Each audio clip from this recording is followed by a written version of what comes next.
Ladies and gentlemen, please welcome to the stage Dyan Finkhousen, head of the Open Innovation Center of Excellence at GE.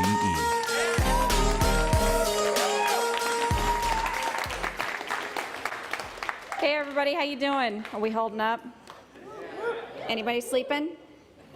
All right, because we will call you out.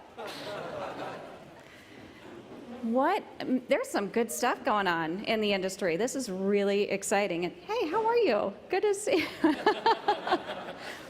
We go way back. So it's just inspiring to see what everybody is doing with these tools, right? And how the tools have matured over the last several years. How many folks have been working with open innovation crowdsourcing for 1 to 3 years? 10. Yeah, so we're all kind of learning together, building together, right? So I really strongly believe in the power of kind of sharing knowledge and best practices and lessons learned. Not everything's going to work. So the more we can share kind of our journeys with each other, the better off we're all going to be, and basically the better the tools will be, right? So as we share our learnings and our experiences, what's working, what's not, and where, then we can kind of build that all into the system and the technologies and just drive better outcomes for our businesses and our customers. So really that's what I wanted to share with you today. I just wanted to share our journey. It's been a wild ride. It's been a lot of fun. At GE, we believe strongly in experimentation, right? And testing new business models. So this started as a great idea, really 3 years ago. And it's matured into something that we think is really making a difference. Thanks in large part to our partnership with Bright Idea and many other partners that have helped us think through how to drive better outcomes. But so I'll share our journey with you and welcome any questions, and hopefully this will be valuable. You'll see some kernels of truth and value in our journey as well. So we believe that we're living in a crowd-powered world. I think we're probably all in violent agreement on that front. But what we have done at GE is really over the past 3 years really started to lean into really a way to create a more efficient system to put expert communities in touch with the business problems that the GE teams are trying to solve for. So really every day, GE teams are working with their customers and their suppliers to solve some of the world's coolest opportunities. Really cool stuff, really tough challenges, and we recognize that there is no way any one company can have all the best expertise in the world for the mission at hand. So, as I mentioned, we have invested in a process to create a very systemic marketplace to match great business opportunities with great talent. So that marketplace for us is Geniuslink. I lead the Geniuslink team at GE. We roll up through a global operations team, and global operations at GE is the organization that's responsible for scaling highly efficient processes across all the business units. So I share that because our move into global operations was a commitment to scale the innovation process, a highly efficient and compliant innovation process for all the GE teams, which for us was it was a strong signal that GE was committed to scaling innovation and driving efficient, high-yield innovation activities across the business.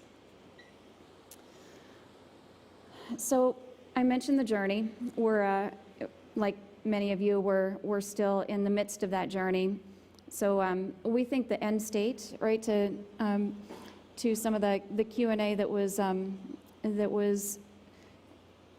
followed the last session, we believe maybe a few years out, we're going to be able to get to this state where we're able to deploy an optimized innovation system that has basically a learning process wrapped into it. So over time, we think we'll be able to learn from our engagement with expert communities.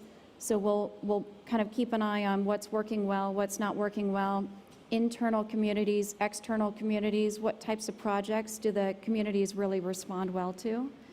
And we're going to learn from that over time, and we're going to do a better job matching the business problems or the business opportunities with the expert communities that are best equipped and most excited to respond to those business problems, business projects. We're not there yet, so we're still experimenting and learning. We're basically moving from bar 2 to bar 3, and we'll talk about that here, but in the first, I'd say, 2 years of our scaling process, we were really focused on trying to build awareness and education across the organization about the power of a community-based model, right? The power of working with solver communities that are outside of your own core operating team in order to drive better outcomes for your customer. So we were very focused on driving a lot of projects, building a lot of use cases, a lot of test cases that would prove the value of the tools and the approach. And we made a conscious decision to try to encourage the teams in every function across the business and every business unit. So ranging from our water industry team, our aviation industry team, oil and gas, you name it, every GE industry, we wanted to partner up with thought leaders in those markets to run some test cases, to start to use open innovation and crowdsourcing as maybe a different way of getting things done. And by partnering up with those thought leaders, we built up a nice inventory of basically proof points. And so I think we developed enough evidence in all of those proof points to kind of be able to set that aside, right? And if we're working with new folks that aren't as familiar with the tools, we just pull out those proof points and say, okay, 50% faster if you go this route, or 50% better outcomes if you go this route. So we've got that. Now what we're trying to do, and we'll talk about this in a minute, is to create a system that basically breaks down the barriers and puts the crowd on our team, right? So internal expert communities, external expert communities, it doesn't matter, right? You're all a part of the global brain. So we're trying to break down those barriers and create more efficient engagement processes and create crowd-powered business models for our teams and our customers. So we're going to talk about that here in a second, but the next step on the integrated innovation system is what we're reaching for this year, the balance of this year and next year. And we think that by crowd-powering business plans for our teams and crowd-powering business models, we're going to be able to kind of usher in what we believe is the future of work. So how are we doing that? We're employing a lot of the practices that we've been talking about all day here, but we start always with the outcome in mind. So what is it that the teams are trying to achieve? Are they looking to basically introduce a new suite of products to new markets? Are they trying to accelerate the advancement of new technologies in order to improve or address some industry objectives? What are those big picture outcomes that the teams are solving for? And that's where we start. We have a turnkey process. It's taken a lot of partnership with a lot of folks across the business. Our first call was to the legal team, and we've partnered very closely with the legal and IP counsel throughout the entire journey. So they're basically our co-architects of this process. And that gives the rest of the business a lot of comfort as we're introducing the tools to folks that aren't as familiar with them. Some of the first concerns, I'm sure you all encounter this, are IP or confidentiality. And we're able to, take that off the table quickly because we've architected compliant systems that the IP Council has helped us design. And they're working with us day in and day out to make sure that the experience is sound and is compliant. Similar to some of the other approaches we've talked about here, we have a team that provides a full white glove service for the entire wing-to-wing innovation process. So here again, a lot of our business teams have day jobs, right? And they're so challenged to hit these very aspirational goals. They're running with their hair on fire. The last thing they have time to do is go out and research what open innovation tools are best suited for them, how to make best use of those innovation tools, how can they keep themselves out of trouble when they're reaching out to the crowd. So we've got the experts on our team to usher them through that entire process, and it's a very light touch process for our business teams. It allows the business teams to focus on their business priorities, and we just bring the expert communities into the conversation. And it basically elevates the ability of our teams, the teams that are sponsoring the innovation missions or that are requesting help. It just elevates their ability to, it kind of frees them up, right? If we can bring the community into that production process and that strategic thinking process, then we're basically helping our teams be much more successful and liberating them to do a lot more of the kind of the strategic thinking and direction setting.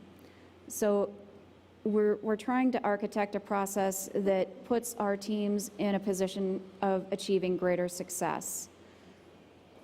Down at the bottom of the page, I've tried to organize what we've done, and we were talking about this earlier. What we've done by design is to scan the landscape of kind of major business activities that all the GE teams and now also GE customers might need help with, that might be also a good fit for a community-based approach. So whether it's open innovation or crowdsourcing, we view that as crowd-powered work, right, and community-powered work. We work with communities internally and externally, and we try to create basically packages or business plans that allow the GE teams or GE customers to execute more effectively against these main categories of work. So if you're in kind of discovery mode and you're looking for market research, benchmark, customer validation of new products, we have approaches for that. Or if you're in heavy production mode, right, building new software, building new hardware, building new business models, we have communities of experts that we're comfortable with, that we're confident in, that we can go to them and they can help us think through and deliver on those missions. And then also we've built basically a process to basically a talent market to engage experts on demand. So general business services, a great example of areas where people just need something done. They don't have the time, they don't have the resources, they just need help with it. And so we have a talent market to help them clear that off the to-do list. So what we've tried to do is create basically an ecosystem of expert communities and technologies that becomes effectively a spot market for expertise and a spot market for solutions. And then we help the GE teams and the GE customers just kind of usher those submissions, right, or those solutions into production mode. So I mentioned earlier, this is kind of the talent market. This is how we're crowd powering business for GE teams and GE customers. We're really just focused on that switching mechanism. We are not the innovators. We have a lot of really brilliant people in the GE teams and GE customers. What we're our mission is to make it easier for those brilliant people to access other brilliant people to generate amazing outcomes. So we're basically the spot market for expertise in GE, and we're crowd powering the business. So I talked about crowd power business plans. We're focused on two approaches, really, and this is the way we're kind of stepping up to that next level on the maturity curve. We've stopped really focusing on trying to generate a lot of challenges, a lot of projects. We're less worried about project count. We're more worried about, or we're more focused on, how can we create the biggest business impact by marrying the right expert communities to our businesses. And we're doing that through two approaches. One is to create crowd power business plans, and the other is to create crowd power business models. So crowd power business plans, probably fairly intuitive, but just to kind of walk through the details of it. Crowd power business plans assume that there is a scarcity, right? A lot of businesses, maybe this doesn't apply to you, but very often we find ourselves faced with business goals that are a bit of a stretch.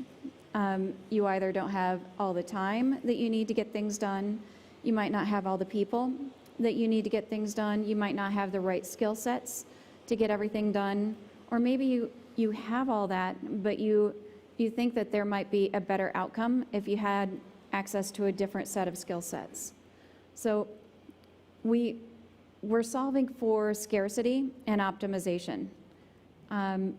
There is inevitably, there are, in most cases, ways to introduce crowdsourcing and open innovation into a business plan to amplify the speed, to amplify the cost, improve the cost, or to amplify the quality of the outcomes for the business. So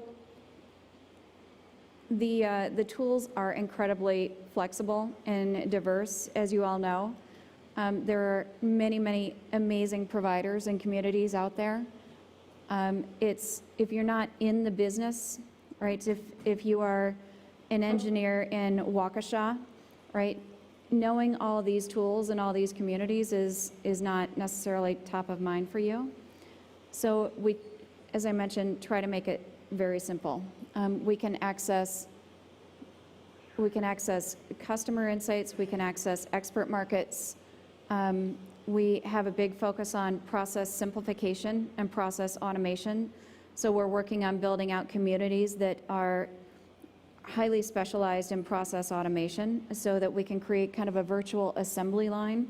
Bring us your broken process, bring us your process that has friction points. We'll help you figure that out and either improve it or automate it. So that's something that we're building on. And as I mentioned earlier, we're doing that internally and externally with experts that we source internally and experts that we source externally. And having the toolkit that allows you to create that seamless reach, right, like Bright Idea, it just allows you to create one portal to convene the communities and to move missions around is so incredibly helpful. So we're using Bright Idea both internally and externally, and the internal traffic to our Bright Idea portfolio is just so exciting. We've had over 200,000 visits this year. We had over 200,000 visits last year. It's just really exciting to see this becoming a real kind of destination. And we have people reach out to us and say, I want to know when you launch new challenges. Let me know. So it's creating a bit of a movement. We have a long way to go. We have grand aspirations for what we'd like to achieve, but it's nice to create this destination, this innovation destination for our teams. And crowd-powered business models, this is a new,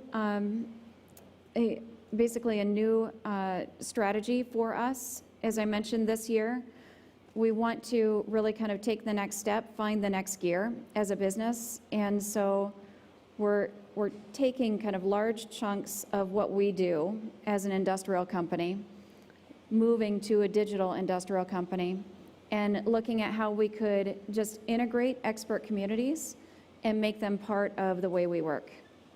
So the first crowd-powered business model that we're launching actually next week, so you get a sneak preview here, is crowd-powered manufacturing.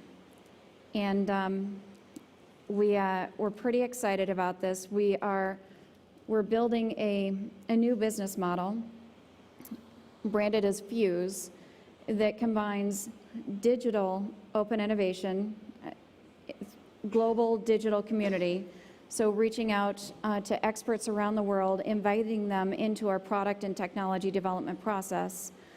And then basically the great ideas and inspiration from that community will then transition into a microfactory.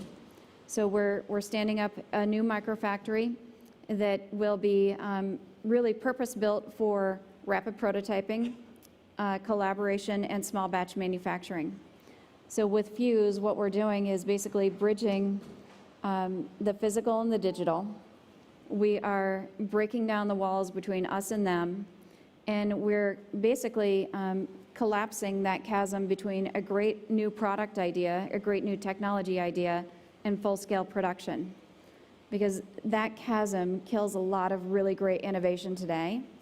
And if we are going to evolve to a digital industrial company, we've got to move at market pace. And so leveraging the community to help us with product ideation and design and prototyping, shifting the great ideas immediately into a microfactory for rapid prototyping and small batch manufacturing gets us to market at lightning pace.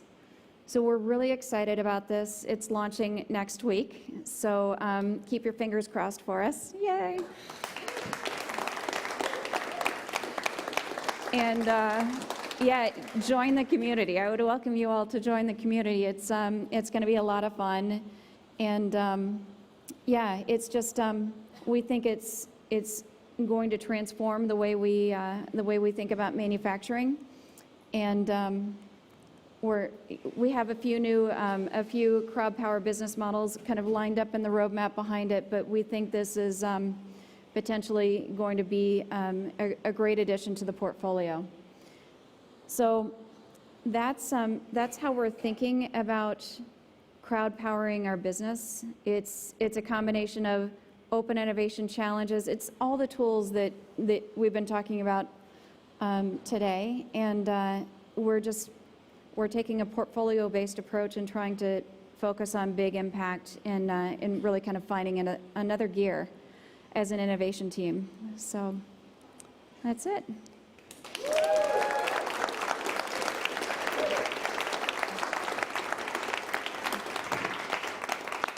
Thank you, Dyan. Appreciate that. Great presentation. Thanks. Want to sit down in the hot seat? We got maybe a couple minutes to ask you some questions. If I must. So obviously a great story. I think a lot of great shared insights.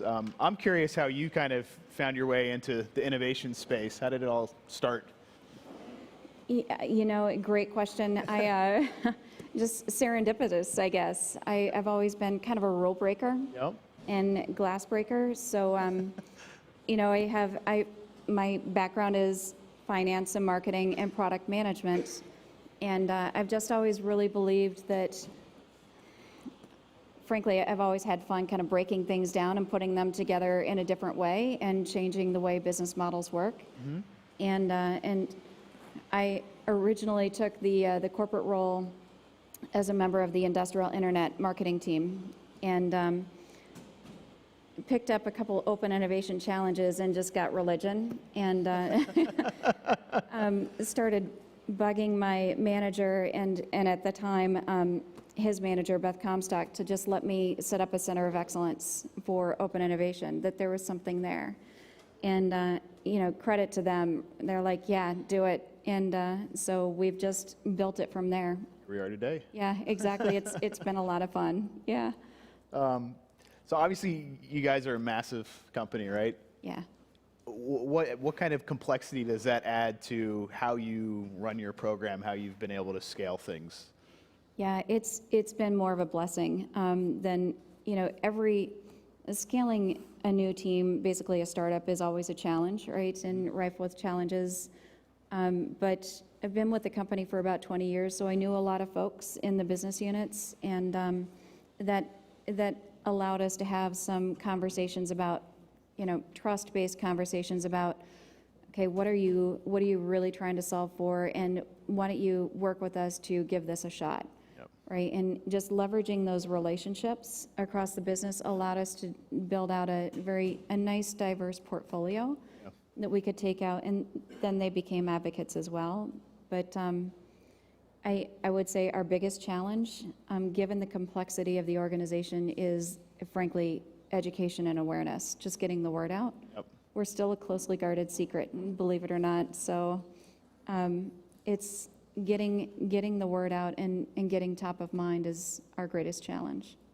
Hey, have you guys kind of changed your strategies it's kind of maybe 3 years in, obviously, with the platform. How have you kind of shifted things to go about helping get the word out and communicating and that kind of stuff? Yeah, we have shifted our strategy as we've grown, and credit again to the team and to the leadership. We've basically taken the launch, learn, and refine approach to scaling. Sure. And in the beginning of this year, just as an example, we were focused on driving velocity, right? Innovation velocity, and through as many campaigns as we possibly could. And then literally mid-year, we made the pivot. Yeah, exactly. And said, okay, how can we drive the greatest impact? Yep. And that's crowd power business plans and models. The velocity approach was driving incremental impact for the businesses and consuming a lot of our time. So we shifted and just really wanted to focus on those big plays that would become kind of signature pieces for the company to build upon.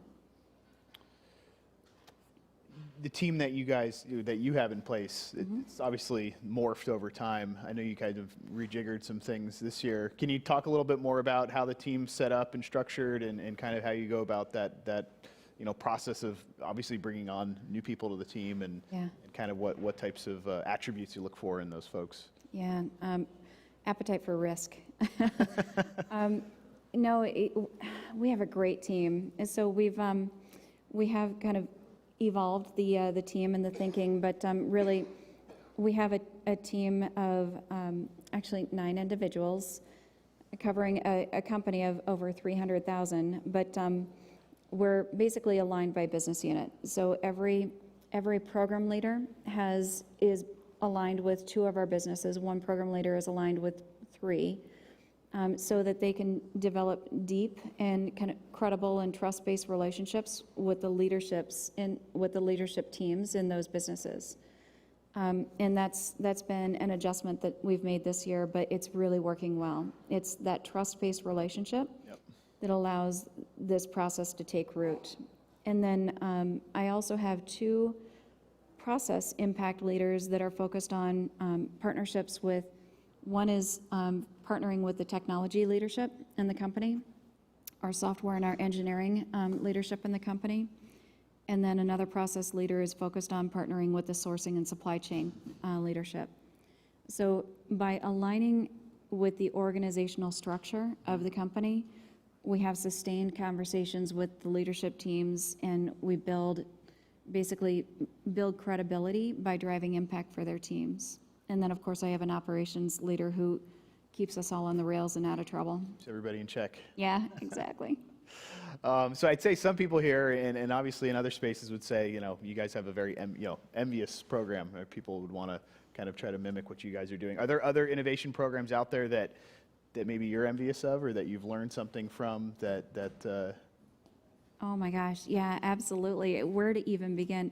We're like avid students of what everybody's doing. I'm constantly scanning kind of what you all are doing with your programs. So I was cribbing serious notes from the last presentation. I'm going to take a lot of that home, and I'm going to call you. If you're still in the room, I'm calling you. I love what Cisco's doing. I love what Vodafone's doing. I love, oh gosh, I'm going to forget some of my favorites. You put me on the spot, but just avid student. I love what NASA does. Just really cool. NASA's awesome. Seriously. I'm not gonna question that. It's easy to geek out when you read their headlines. It's like, wow, Yeah. it'd be really cool. What's maybe your biggest learning from a failure in the past few years? Focus.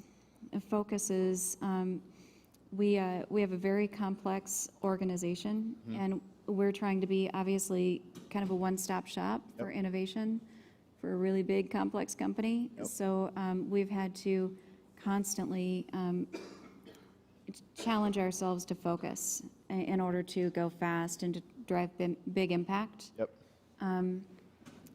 Trying to be the jack of all trades in the innovation kind of arena for a company of our complexity and scale, it just is, a path to mediocrity, right? So we've really had to kind of own certain processes and spaces. You talked a little bit about kind of scaling things back this year, at least from a velocity perspective. Who sets the goals that you guys have to kind of try to meet? Yeah. Well, that's a collaborative process.